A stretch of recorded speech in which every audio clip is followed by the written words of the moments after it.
দাবি আছে যেখানে, প্রধানমন্ত্রী যেখানে, এই ছাত্র সমাজ জেগেছে, জেগেছে রে জেগেছে। ৩২ বছর ধরেও ৩ বছর সময় পায়, কিন্তু এর মধ্যে দুটা নির্বাচন গিয়েছে, জুলাই বিপ্লব গিয়েছে এবং করোনার মহামারী গিয়েছে। আমি এই মতো অবস্থায় একটা চাকরি করতেছি, আমি কি করে একটা চাকরি অর্জন করব? এটা আমার প্রশ্ন মাননীয় প্রধানমন্ত্রীর কাছে। এবং আমার এই সার্টিফিকেটের মূল্য উনি কিভাবে দিবে আমি জানি না, কারণ এখানে আমি ছিলাম ছোট মানুষ যখন আমার রেজিস্ট্রেশন হয় ক্লাস 9-এ। আমার বাবা মা লেখাপড়া জানতো না, এটা আমার কিন্তু আমার ফ্যামিলির কিন্তু এই স্কুল টিচারটা আমার বয়স দিয়েছে, ঠিক আছে?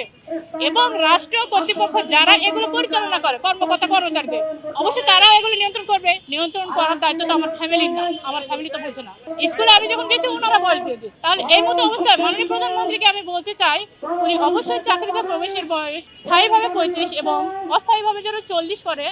এছাড়াও উন্মুক্ত করলে সবার জন্য ভালো হয়। যে হত দরিদ্র একটা পরিবারের স্বপ্ন মাটিতে মিশে যাবে, এটা কি করে মেনে নেয়? আজকে বাবা মার চোখে মুখের দিকে তাকানো যায় না, কষ্টে তাদের সঙ্গে কথা বলতে গেলে লজ্জা করে। আমি কি করে এখন কি করব, আমার কোনো উপায় নেই, বেঁচে থাকার কোনো আমার উপায় নাই। আমি দৃষ্টি আকর্ষণ করছি ওনাকে, অবশ্যই উনি সবকিছু বিবেক বিবেচনা করে বৈষম্য দূরীকরণ করে চাকরিতে প্রবেশের বয়স বৃদ্ধি করবে।